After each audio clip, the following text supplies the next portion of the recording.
言葉っていうのはすごく大事。人間っていうのは言葉を理解できるから、言葉でいろんな情報を届けることができるから素晴らしいんでしょうね。で、言葉の力ってすごいですから。で、何とも言うことをまたお聞きになってくださいね。私たち魂、霊としての存在素晴らしいですよね。神と同じぐらい。それで肉体を持ってますので感覚がありますよね。それも素晴らしいですよね。そして霊と言葉と肉体の感じを全部コントロールできる。これが素晴らしいんじゃないですかね。霊と言葉をコントロールできる。私が例えば私は人を否定しないから今もわざわざ言わないんだけど、人を非難するような言葉を使うことはまずないかな。ゆっくり言いますからね。バカ野郎なんて多分今言いましたけど、今年初めて言ったんじゃないかな。で、多分年の暮れまで言わないと思う。要するにそういう言葉は私は使わないということだね。実はこの本なんかにも多分書いてないとは思うんだけど、そういうとこ来たらね、飛ばして読んでます。本なんかを読む時もそういう汚い非難批判否定する部分はね、わざわざ飛ばして読んでます。そういう言葉っていうのは耳に入れたり目に入るだけでも自分に影響があるんでしょうか？これも元気はつらつとしてる時は別に何でもないですけどね、そうじゃない時にはかなりのストレスになるはずですね。テレビなんかで汚い言葉を喋って話を盛り上げたりしてるのとかは聞かない方がいいんですね。私はそう信じてるので、ケーシ屋さんですからね、テレビ消します。ですからね、テレビのストーリーのあるのはいいものあるんだと思うんだけれども、見ない、完全に見ないですね。さっさと消しちゃう。身近に例えば不平不満とか文句ばっかり言う人がいたら、その影響をすごい受けるんですか？受けない人もいるんだと思うけれども、私は具体的にやっていただくと分かるんだけれども、例えば甘いものを食べててね、これ美味しいお菓子だねって言ったら、そうか、美味しかった、嬉しいねって、こういうだけで、はい、私与えられても手をつけません。悪口とか不平不満を聞いても流してればいいということなんでしょうかね。その場その場の雰囲気によって違うんだと思うんですけどね、面白い感じにしてしまえばいいんじゃないですかね。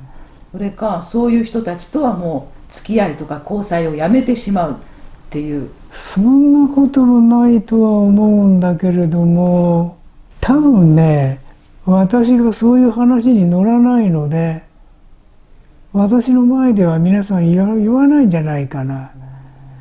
具体例があるといいんだけどね。例えばどうしましょうかね。どちらかどっか行ってね、福田先生これいただきませんか、いただき物出すけどもって言って、私が食べられないものだったら手をつけないかな。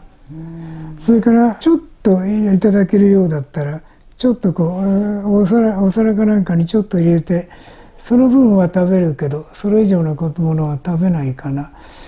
だいたい皆さんが私にそのようなものを出す時には、私が誰だっていうことを知ってますんでね、一般的には出さないんじゃない？友達で悪口ばっかり言う人がいたら、自分も同じようにその人から影響を受けて不幸になるっていうことはあるんでしょうか？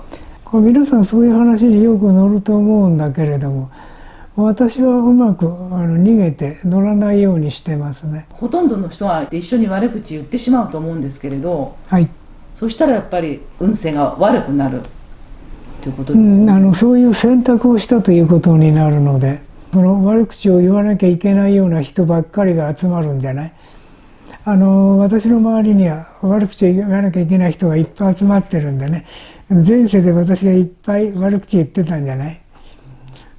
だから私自身はそれで面白がってますね。面白いね。言葉というのはなぜ作る働きがあるんでしょうか？これも今のご質問なんだけど、聖書の中でね、初めに言葉があった、言葉は神と共にあった、言葉は神であったと言ってますね。何箇所かで言ってます。ですからその通りじゃないですかね。言葉は神なんですか。うん、だから何でも作ったりできるってことなんですね。言ったことが実現化するとかということ。要するに命の働き、命の働きが神だから、命の働きのこと言ってんじゃない？言葉というのは命の働き。そうそう。じゃあ悪い言葉ばっかり使ってる人っていうのは命の働きを悪い方向に使ってるっていうこと。そうですね、悪い選択をしてるでしょうね。これは悪い選択の中であると思うんですけど、私何度か今日もねいろいろ口にしたと思うけど、私体小さいですよね。で学校出てない、高校卒業してないですからね。中学は出ました。はい。中学出ましたって、新制の中学出ましたね。なんで繰り返したかっていうと、私の時代は旧制の中学校を出したんで、今でいうと高校ですよね。旧制の中学校。ですから、私は旧制の中学校しか、中学校には入ったんだけど、新制の中学しか出てないんですね。そういうことに関しても、苦にしてないと、こういうことですよ。で、英語の翻訳までやってのけるんですけどね。これ、学校で習った、学校は中学校で習いましたよ。ただね、エドガー・ケイシーのリーディングを教えたくてしょうがない。皆さんに聞いていただきたくてしょうがないんでね、一生懸命翻訳してます。はい。